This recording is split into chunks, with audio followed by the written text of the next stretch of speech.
Subscribe करें और bell दबाएं ताकि कोई खबर रह न जाए।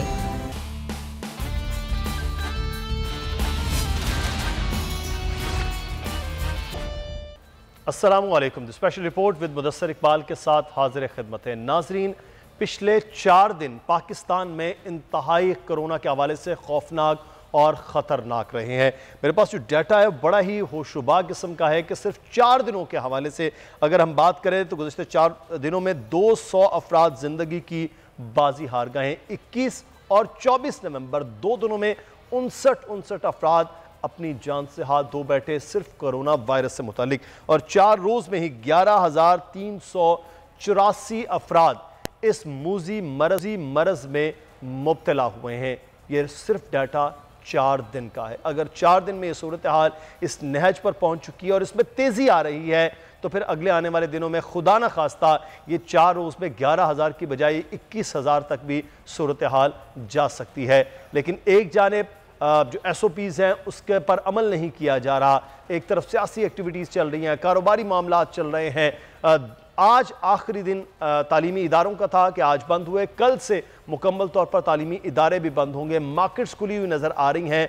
और सबसे बड़ी अहम बात यह है कि जिन SOPs का वादा खुद किया था लोगों ने, उन SOPs पर अमल होता हुआ नज़र भी नहीं आ रहा है।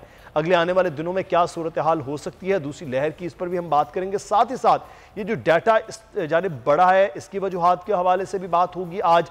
और मुमकिन तौर पर यह कहा जा रहा है, जैसे बात भी हुई है कि वैक्सीन के हवाले से कि 2021 के अवाइल में यह वैक्सीन आ सकती है, महदूद पैमाने पर उसका आगाज़ हो सकता है।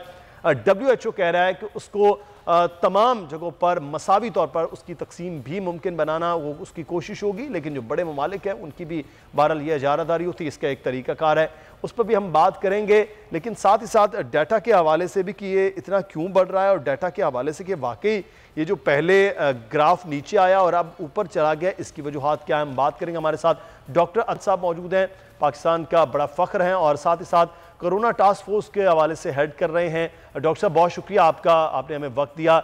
और हमारे साथ इस वक्त मौजूद हैं सैयद तजम्मुल हुसैन साहब, CEO हैं LET के और LFD के, और साथ ही साथ ये तजम्मुल हुसैन साहब का जो डाटा है ये बड़े ममालिक में भी इसी डाटा के ज़रिए अपने वो जो फिगर्स हैं उनको देख रहे हैं। पाकिस्तान में NCOC की जो डाटा रोज़ाना की बुनियाद पर वो शेयर कर रहा है, वो इन्हीं की कंपनी के ज़रिए होता है कि डाटा किस तरह से लिया जा रहा है। हम इस पर भी थोड़ी सी बात करेंगे, उनसे समझने की कोशिश करेंगे कि ये कैसा और किस तरह से ये डाटा एनालिसिस होता है। डॉक्टर ताउर रहमान साहब से आगाज़ करते हैं। सर बहुत शुक्रिया।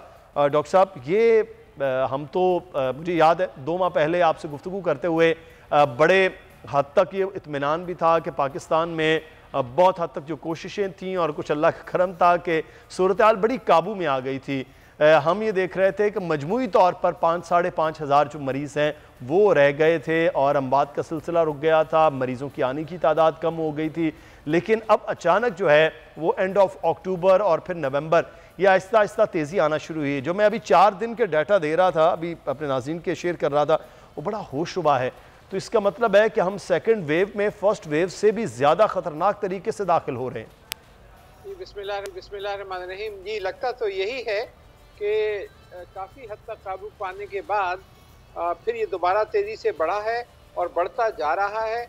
और जब अगर इसको हमने हर तरीके से कंट्रोल करने की कोशिश नहीं करी तो ये जो है ये आउट ऑफ कंट्रोल भी हो सकता है। खुदा न खास्ता जैसे हिंदुस्तान में या बरतानिया में या इटली में या फ्रांस में या अमेरिका में सिचुएशन है वो यहाँ ना हो तो। लेकिन अभी तक बहुत अच्छी तरीके से हुकूमत कंट्रोल करती रही है। रोज़ाना के बुनियाद के ऊपर लॉकडाउन होता रहा है। उन इलाकों का कोई 4-5 हज़ार मकामात ऐसे हैं मुल्क में जो इस वक्त लॉकडाउन की सूरत में हैं और इनको रोज़ाना की बुनियाद पर रिव्यू किया जाता है।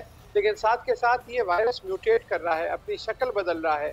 और हमने कराची में जो Jamilur Rahman centre for genomics research है कराची यूनिवर्सिटी में, उसमें एनालाइज किया है इसका जेनेटिक स्ट्रक्चर, तो पता चला है कि जो इस खास जो इसके एग्रेसिवनेस आती है, स्पाइक 2S2 प्रोटीन होती है, वहाँ उसकी जीन्स जो है वो म्यूटेट कर गई हैं। अच्छा।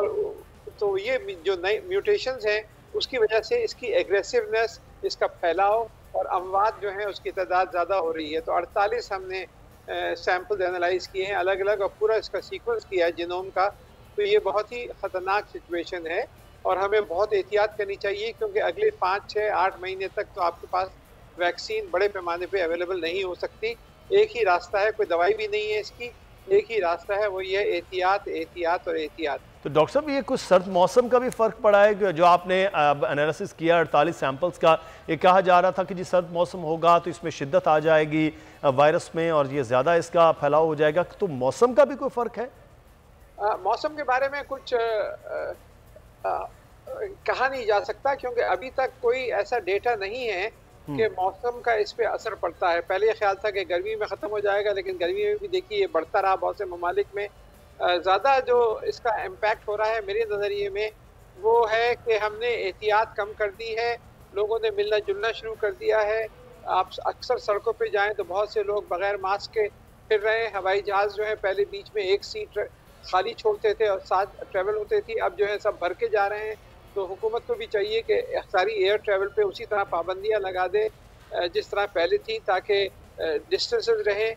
तो हमने जो एक फटीग पैदा हुई है, कोरोना वायरस फटीग, एक थकावट पैदा हुई है। लोग जो है पिछले 4-5 महीने से थक गए हैं इससे, और उसकी वजह से एहतियात कम कर दी है। वो मेरे ख्याल से ज़्यादा वजह है इसके दोबारा बढ़ने की, और इसको दोबारा कंट्रोल किया जा सकता है, लेकिन हमें सबको मिलकर काम करना पड़ेगा। सही। अच्छा, इक़दामात के हवाले से डॉक्टर साहब बात करते हैं कि क्या होने चाहिए और क्या सजेस्ट करेंगे आप, लेकिन तजम्मुल साहब से बात करते हैं। सैयद तजम्मुल हुसैन साहब, 3-4 दिन पहले बोल से गुफ्तगू करते हुए आपने कहा कि आप प्रिडिक्ट कर रहे हैं, आपका डाटा प्रिडिक्ट कर रहा है कि ये 3000 क्रॉस कर जाएगी, और आज वो 3009 तक पहुंच गया डाटा। तो ये किस तरह से आपको ये फील हुआ, डाटा कहाँ से ये कलेक्ट हो रहा था कि आपको ये लगा कि एक दिन में 3000 क्रॉस कर जाएगा फिगर? जी बिस्मिल्लाह, शुक्रिया आपने अपने शो पे इनवाइट किया। देखिए यहाँ पे पीछे हमारे पास एक पूरी टीम है जो मॉडलिंग कर रही है, डेटा एनालाइज कर रही है, ना सिर्फ पाकिस्तान का बल्कि ग्लोबली भी हम लर्न करते हैं कि बाकी ममालिक में जो सेकंड वेव फैली उसका तनासुब क्या रहा, कितनी सिवियर रही और उसका क्या इम्पैक्ट निकला। उसी हवाले से जब हम पाकिस्तान का डेटा एनालाइज कर रहे हैं तो हमें ये नंबर ऊपर जाता हुआ नज़र आ रहा था।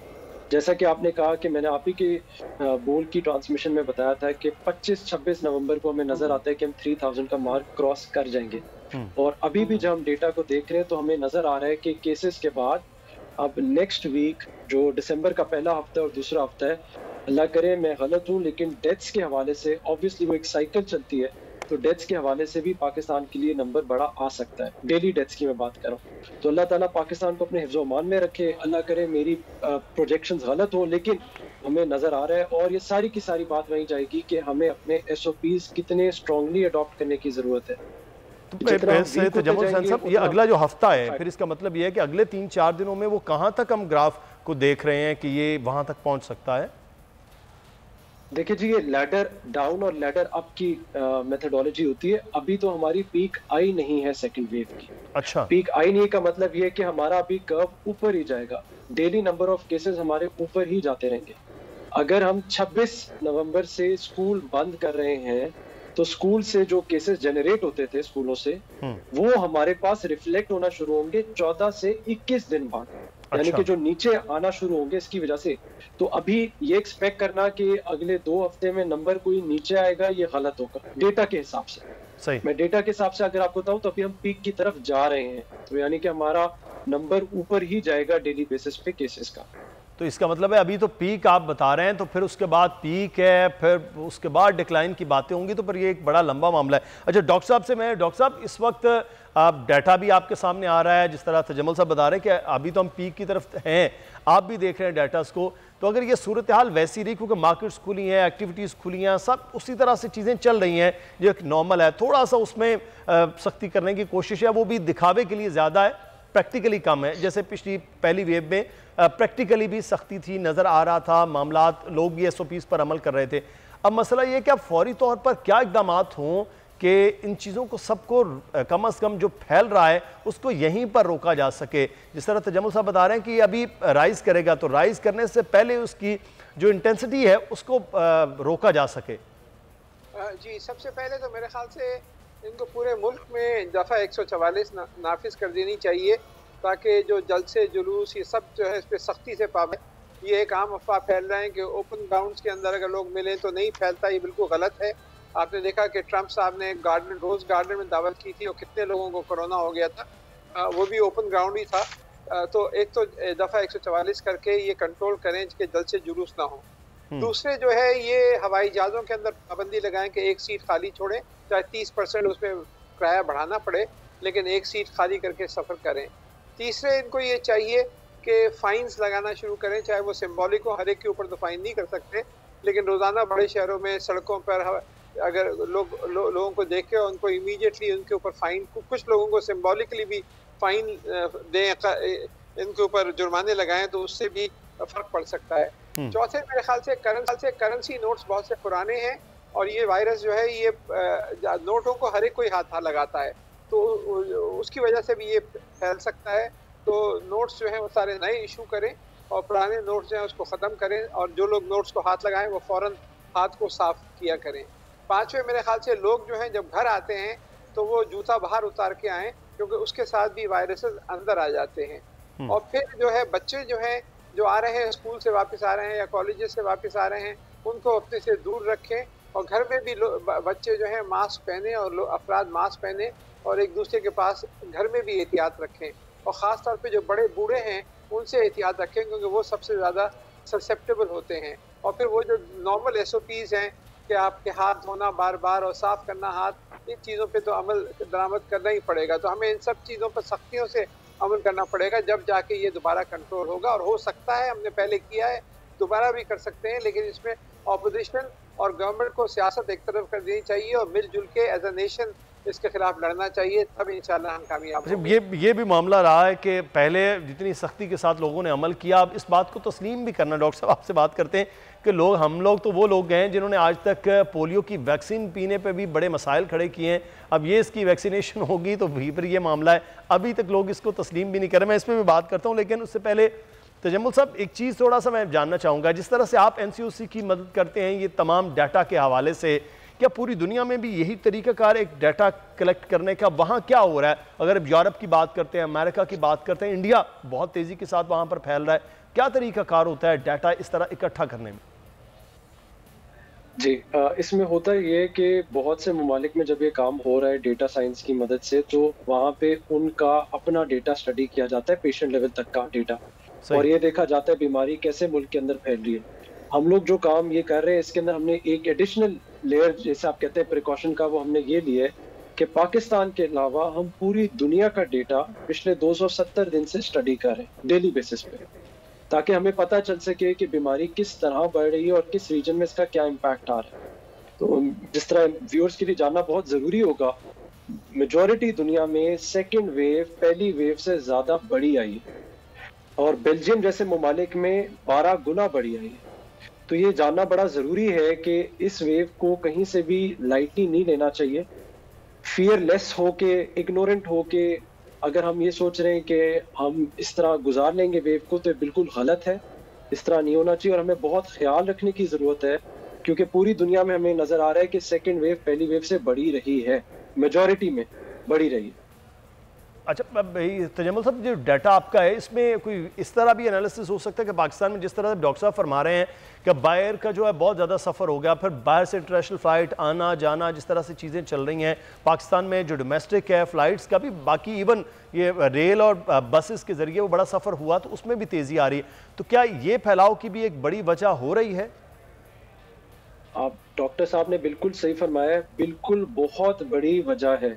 देखें, क्राउड गैदरिंग हो, चाहे वो रिलीजियस हो, चाहे वो पॉलिटिकल हो, किसी भी हवाले से जब लोग एक जगह पे ज़्यादा जमा होते हैं तो आप बीमारी को फैला रहे हैं, चाहे वो इंटरसिटी ट्रांसपोर्ट हो, चाहे वो डोमेस्टिक फ्लाइट्स हो, चाहे वो इंटरनेशनल फ्लाइट्स हो।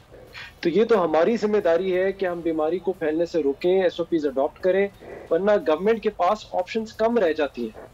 गवर्नमेंट के पास फिर ऑप्शन कम रह जाती है और गवर्नमेंट को फिर एक फाइनल स्टेप उठाना पड़ता है, जो माशी लिहाज से मुल्क के लिए बहुत गलत होता है, विच इज द लॉकडाउन। ये किसी भी मुल्क की पहली प्रायोरिटी नहीं होती है, आखिरी हरबा होता है किसी मुल्क के लिए कि वो लॉकडाउन की तरफ जाए, लेकिन we are running out of options, और अगर हमने जल्दी चीजें कंट्रोल ना की तो हमारे पास भी खुदा न खास्ता फिर एक ही ऑप्शन रह जाएगी, विच इज द लॉकडाउन, और वो पाकिस्तान के लिए जो है वो ख़तरनाक है। लेकिन आज भी पाकिस्तान ने जो लॉकडाउन की बजाय बेहतर हिकमत अमली थी पाकिस्तान की, तो आज वर्ल्ड इकनॉमिक फोरम पाकिस्तान के हवाले से भी इस चीज़ को सराहा है।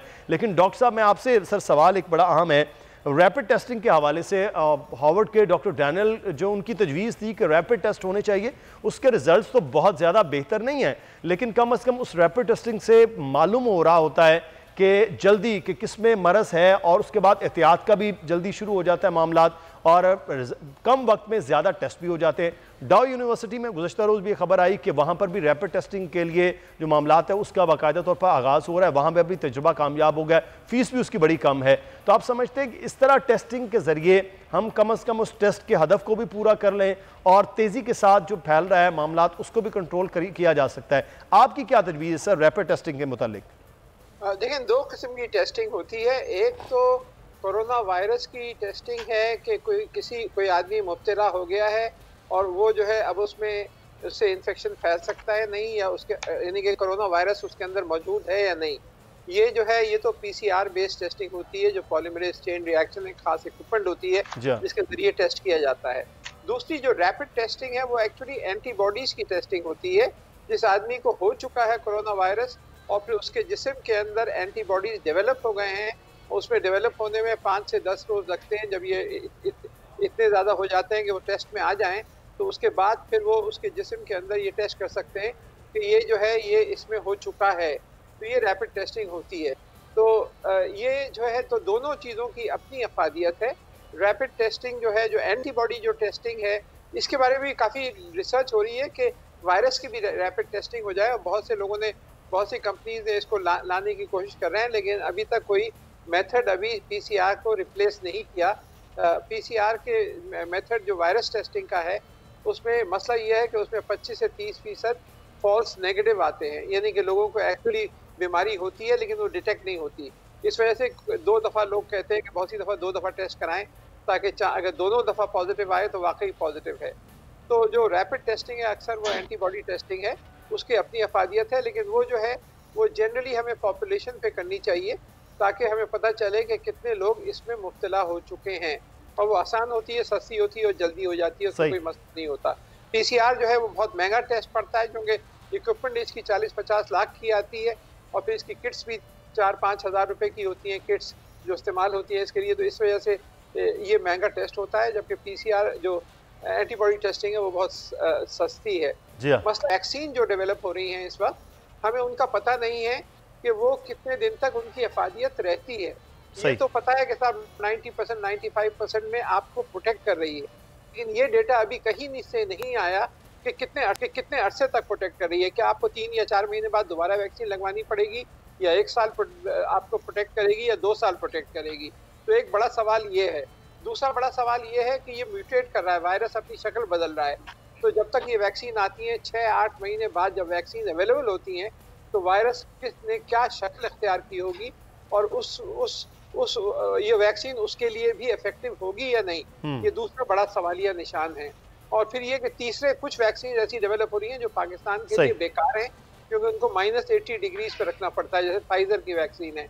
तो उसके मुकाबले में जो चाइनीज तो ये तो फिर सर अभी जो है वैक्सीन जो बन रही है वो पहले, फिर आप बता रहे हैं कि इस वक्त जो है वो वायरस अपनी शक्ल भी बदल रहा है, तो ये तो फिर सूरत हाल मजीद तवील होती हुई नज़र आ रही है वैक्सीन के हतमी नताइज पर। मैं तजम्मुल साहब आपसे एक सवाल है कि सर ये बड़े शहरों में जो डाटा आपके पास आ रहा है वहाँ तेज़ी है, और लाहौर, कराची, इस्लामाबाद अगर हम बात करते हैं तो कहाँ तेज़ी के साथ ये मरज़ ज़्यादा फैल रहा है आपके डाटा के मुताबिक? जी, आपने जिस तरह कहा बिल्कुल सही कह रहे हैं आप।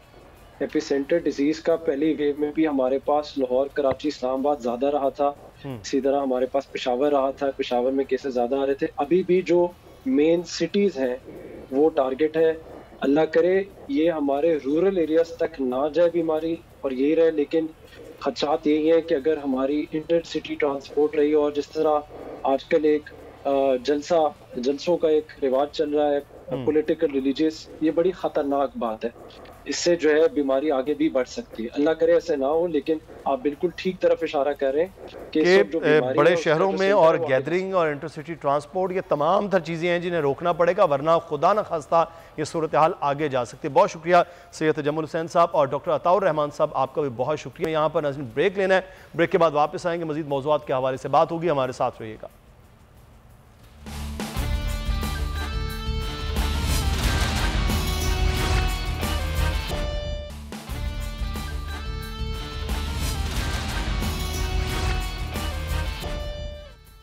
ब्रेक के बाद आपको खुश आमदीद कहते हैं। भारत की अगर बात की जाए तो पूरे खित्ते में अपनी धाक बिठाने के लिए हर हरबा इस्तेमाल करता है जो आलमी कवानीन के खिलाफ वर्जी है। पाकिस्तान में लाइन ऑफ कंट्रोल की खिलाफ वर्जी हो, पाकिस्तान की हुदूद में अपने ड्रोन तैयारे भेजने की और फिर एक बार तैयारे भेजने की भी गलती कर बैठा है। लेकिन जहां उसका बस चल सकता है क्योंकि वहां लोग उसके मुकाबले निहत्ते हैं, यानी कि कश्मीर के अंदर जिस किस्म की बर्बरियत नजर आ रही है भारत की, पूरी दुनिया में उसकी मिसाल नहीं मिलती है। लेकिन उसके बावजूद भी अगर हम बात करें अक़वाम मुत्तहिदा की, सलामती कौंसिल की, या अफसोस के साथ कहना पड़ता है OIC की भी, तो वहाँ शायद उस तरह मजम्मत भारत की नज़र नहीं आ रही। पूरी दुनिया में कहा जाता है कि शायद कोई ताल्लुक है, बनता है, तो वो इस वक्त तिजारत का है। तो तिजारत के लिए एक बड़ी मंडी है भारत, जिसकी वजह से पूरी दुनिया की ताकतें उस जुल्म, उस ज़्यादती के ख़िलाफ़ भी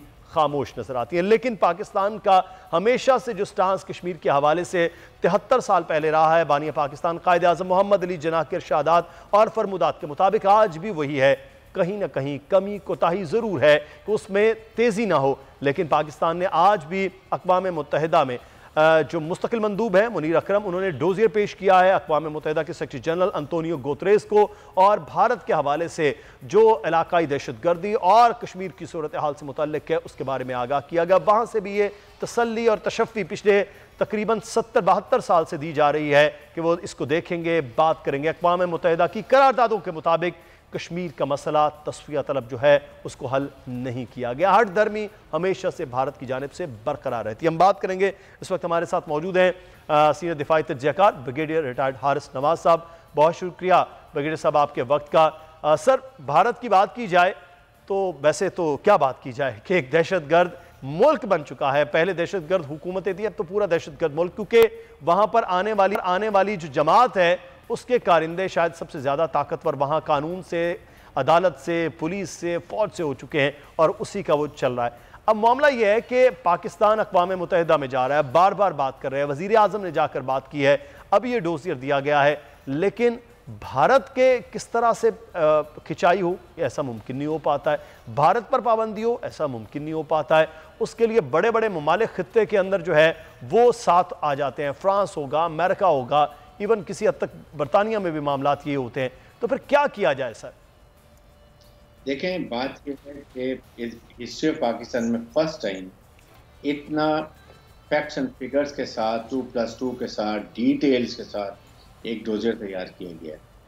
सबसे पहले उसको DGISP ने, फॉरेन मिनिस्टर ने अपने प्रेस ब्रीफिंग में सबको बताया, कौम को आगाह किया कि what India is doing Pakistan में टेररिज्म में, मनी लॉन्ड्रिंग में और पाकिस्तान को डिस्टेबलाइज करने के लिए।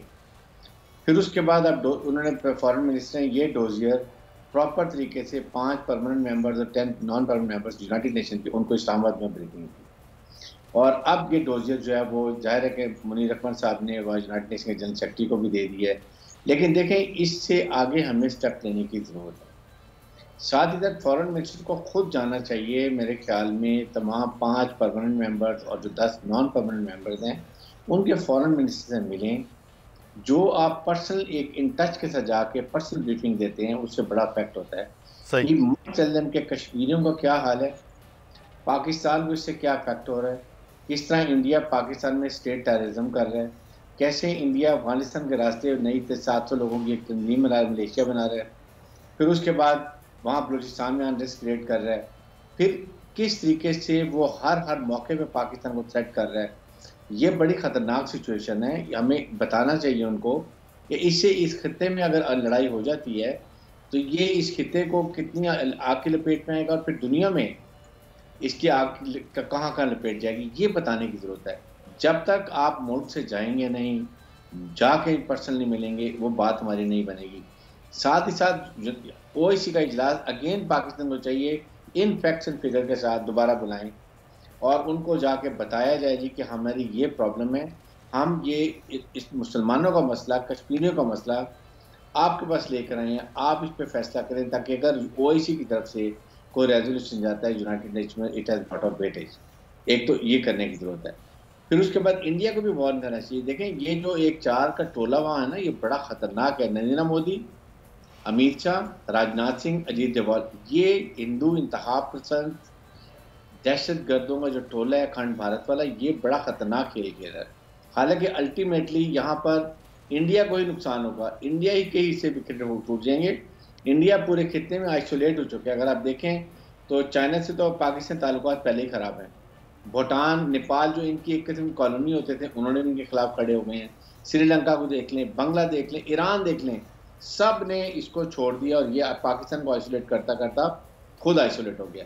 इसलिए मैं कहता हूँ कि अभी प्राइम मिनिस्टर पाकिस्तान ने बड़ी सी यूनाइटेड नेशन में बात की है, फॉरेन मिनिस्टर ने डोजरी भी तैयार कर ली, but then he has to move out of Pakistan and he has to reach there, और दोबारा रेजोल्यूशन कोशिश करें चाइना की मदद से यूनाइटेड नेशन में दोबारा एक रेजोल्यूशन डालें ताकि ये अब परमानेंट मेंबर दोनों परमानेंट बैठ के इसका कोई एग्रेसिवली जो दफ्तर खारजा है, वजारत खारजा है, उसको अब इस पर डोजियर के फौरी बाद काम करने की ज़रूरत है। अगर हम ब्रिगेडियर साहब बात करते हैं, यूरोपीय यूनियन में कश्मीर के हवाले से बात हुई और बड़ा ज़बरदस्त मुस्बत किस्म की बात हमें नज़र आई। हमें बरतानवी पार्लियामेंट के अंदर बड़ी ज़बरदस्त किस्म की पिछले 6 माह में बात हमें नज़र आई है। हमें देखते हैं कि एमनेस्टी इंटरनेशनल भारत के अंदर और कश्मीर की सूरत हाल के हवाले से बात हुई। पिछले दिनों में जेनोसाइड वॉच का पूरे जनाब मीटिंग के अंदर पूरी बात हुई है, उनकी रिपोर्ट के ऊपर बात हुई है कि वहाँ क्या सूरत हाल है। ये तमाम तर चीज़ें हैं जो इंटरनेशनल फोरम्स पर होती हैं। उसके बावजूद भी हम ये देखते हैं कि ये जो प्रेशर है वो पाकिस्तान पर, तो हमें वाइट लिस्ट और ब्लैक लिस्ट की बातें, फैटफ की बात कर रहे होते हैं, लेकिन भारत पर जो प्रेशर होना चाहिए वो नहीं बन पाता है। उसकी बहुत बड़ी इंडस्ट्री है टूरिज़म की, वो उसको बहुत बड़ा धचका लगा है कि लोग जब देख रहे हैं, लेकिन उसके बावजूद जो ममालिक का है वो उस तरह से प्रेशर नहीं है, पाबंदियां नहीं हैं। ये क्या वजह है? देखें, इसके लिए हम सबको मालूम है कि उनके बड़े इंटरेस्ट है, ख़ास तौर पे यूनाइटेड स्टेट्स ऑफ अमेरिका के, कि वो चाहते हैं, भी आपने देखा होगा इंडिया में एक 2+2 कॉन्फ्रेंस भी हुई है जिसमें ऑस्ट्रेलिया है, जापान है, इंडिया है और यूनाइटेड स्टेट्स हैं। मकसद ये उनका है कि they want to encircle China, और चाइना के साथ साथ जो ममालिक चाइना को सपोर्ट कर रहे हैं उसकी सपोर्ट से दूर नहीं हटते हैं, वो भी इंसर्कल होंगे। दैट मीन्स इंक्लूडिंग पाकिस्तान और ईरान भी शामिल इसमें हो जाते हैं। मकसद ये है कि एक तो साउथ चाइना सी में उनको चाहे इंडिया की ज़रूरत है, दे वांट उसको एज ए पुलिसमैन। सीपैक को नाकाम बनाने के लिए सबसे बड़ा उनके जो हथियार या टूल है या प्रॉक्सी है वो इंडियन गवर्नमेंट है। इंडिया के थ्रू वो अफगानिस्तान के रास्ते पे भी और इधर से भी दोनों तरह से वो चाहते हैं कि पाकिस्तान डिस्टेबलाइज रहे, बलूचिस्तान में अलहदगी की मूवमेंट चलती रहे जो 1-2% लोग हैं, और क्योंकि बलूचिस्तान डिस्टेबलाइज होगा तो वहाँ पर सीपैक मनसूबे को फ़र्क पड़ेगा। इसीलिए पाकिस्तान आर्मी ने 2 इन्फेंट्री डिवीजन नए रेस किए हैं सीपैक के लिए, प्रोटेक्शन के लिए। पाकिस्तान फौज आर्मी ने तो तहैया किया हुआ है। साथ ही साथ जब हम देखते हैं कि फिर पाकिस्तान को खुद स्टैंड लेना चाहिए। देखें, अभी फर्स्ट टाइम पाकिस्तान ने बड़ा अच्छा स्टैंड लिया है, ये डोजर तैयार किया, एक प्रेस कॉन्फ्रेंस भी कर ली। Again we have to tell the world, American को बताने की जरूरत है कि हमने अफगानिस्तान में आपके साथ क्या कुछ किया है। अफगान तालिबान को आपके साथ बिठा दिया, आपका मुआहदा करवा दिया, अफगान गवर्नमेंट के साथ उनको बिठा के इंटर अफगान डायलॉग करवा रहे हैं, अभी भी दुआ में कॉन्फ्रेंस हो रही है। We have to tell them कि हमने ये कुछ किया, we expect something from America और यूएसए आल्सो। और सेकंड, हमें थोड़ा सा अग्रेसिव पोस्चर करने की जरूरत है। जब दुनिया को ये पता चलेगा कि 2 न्यूक्लियर मुल्क आमने सामने खड़े हो गए हैं, आईबल टू आईबल फेस कर रहे हैं, अगर लड़ाई होगी तो बड़े ख़तरनाक असरात होंगे। पाकिस्तान कश्मीर पे नहीं कर रहा क्योंकि कश्मीरी नौजवान भी वहाँ पर खड़े हो गए हैं। वो बुरहान वानी की शहादत के बाद वहाँ पर वो बहुत बड़ी तादाद में, अगर वो अब असला उठा के इंडियन फौजियों को मार रहे हैं। इंडिया ने भी, आपने देखा 2 दिन पहले सफारतकारों में इंडिया में ब्रीफिंग दिया, ज़ाहिर है उसने पाकिस्तान को ब्लेम किया होगा। तो जब तक हम एज ए नेशन खड़े नहीं होंगे, ब्रिगेडियर साहब आपका ये बड़ा एक अहम पॉइंट है, एग्रेसिव पोस्चर वाला। हमारे खिलाफ दहशतगर्दी होती है, हम ही कुलभूषण यादव को अपनी सरजमीन पर पकड़ रहे होते हैं। पाकिस्तान में, बलूचिस्तान में दरअंदाजी की खुल्लम खुल्ला बात की जा रही होती है नरेंद्र मोदी की जानिब से, अजीत दोवल की जानिब से। कश्मीर की सूरत हाल पूरी दुनिया के सामने, उसके बावजूद हमारा पोस्चर हम ये देख रहे हैं, चाहे पिछले 2.25 साल हों या उससे पिछले 5 साल भी हों, बड़ा पैसिव सा पोस्चर रहता है, बड़े जो मिन्नत समाजत वाला पोस्चर रहता है। हमारे खिलाफ चीज़ें हो रही हैं और हम ही पैसिव होते हैं, किसकी क्या वजह है? देखिए मुदस्सिर, यही मैं जो बात हाईलाइट करना चाह रहा हूँ ना, आपने, हमने, पाकिस्तान की गुज़श्ता हुकूमतों ने, इस दफ़ा तो फिर भी बहुत बेहतर है, हमने कभी as a nuclear power behave नहीं किया।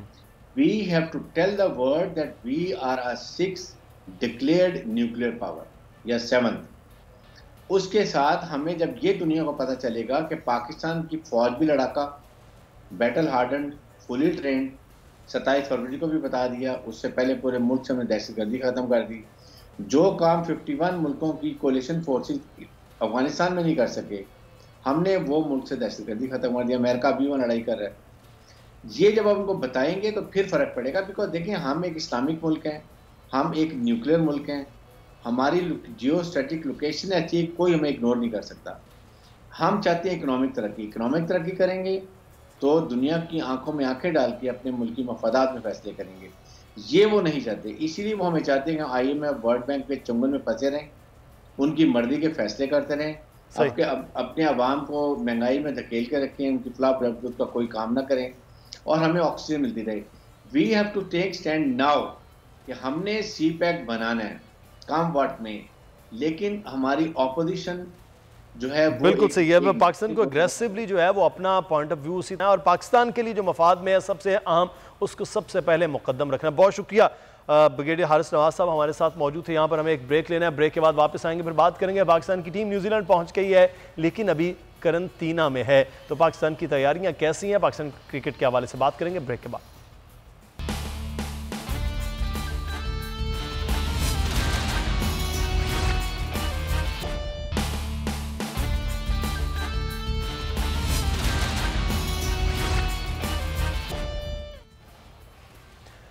ब्रेक के बाद आपको खुश आमदीद कहते हैं। खेल के मैदान से खबर शामिल कर लेते हैं। खेल के मैदान तो अब सिर्फ खिलाड़ियों के साथ हैं क्योंकि बाकी स्टेडियम शायद अब वीरान ही नज़र आ रहे हैं, चाहे वो फुटबॉल हो चाहे क्रिकेट हो। तो क्रिकेट के हवाले से पाकिस्तान और न्यूजीलैंड के दरमियान अब सीरीज़ होने जा रही है।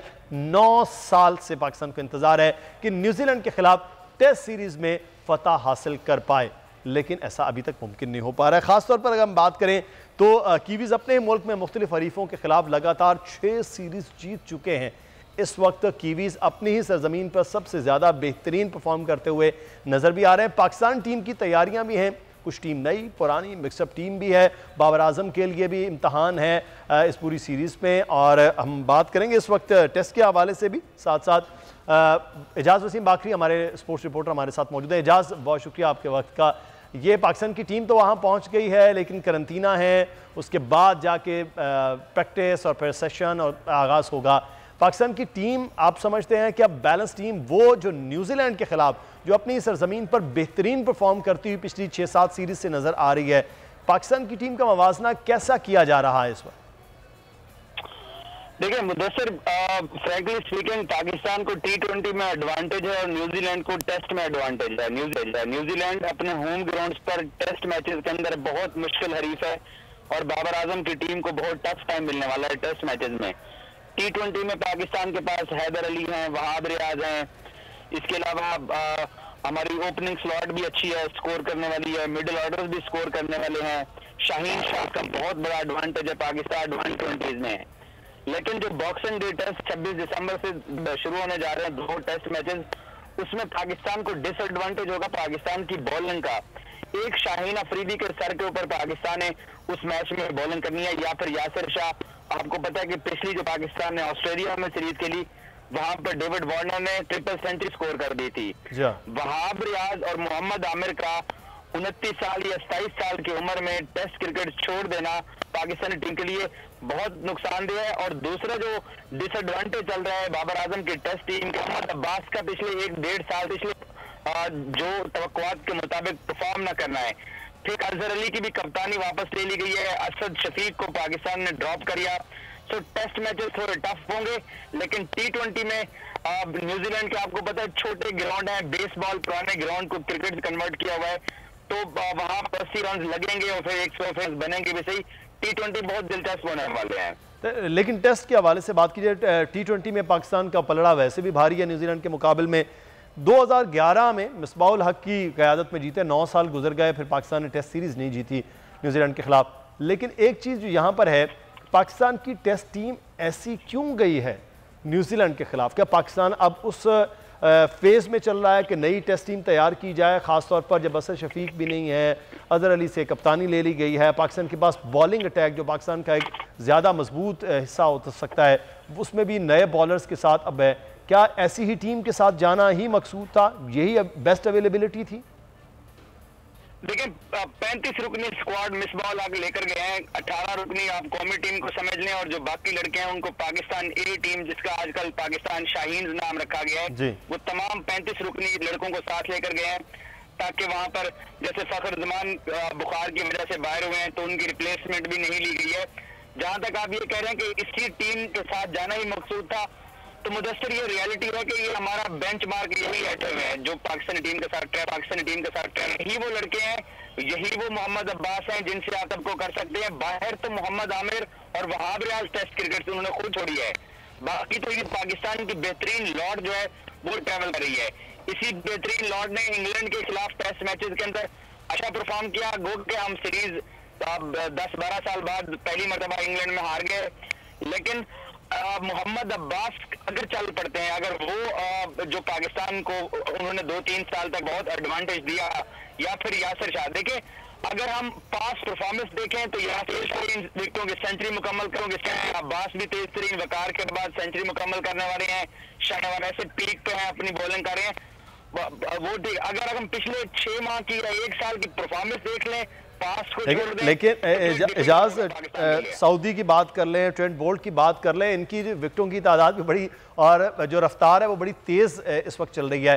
तो फास्ट बॉलिंग अटैक जो न्यूजीलैंड का है, पाकिस्तान की बैटिंग की अगर बॉलिंग की तो बात कर ली, बैटिंग की बात करें तो उसका मुकाबला करने के लिए भी तैयार है।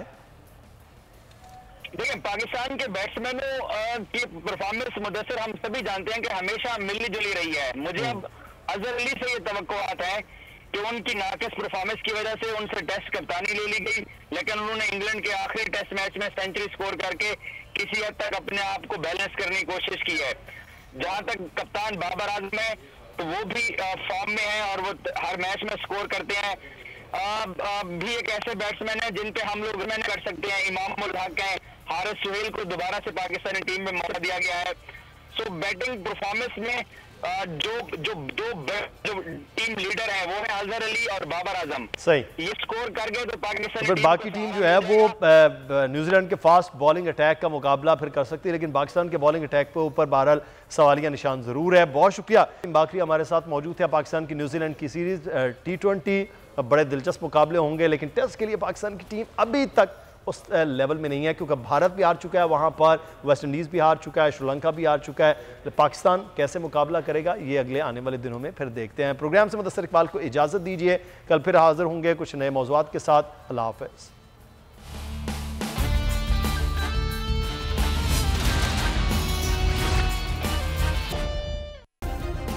सब्सक्राइब करें और बेल दबाएं ताकि कोई खबर रह न जाए।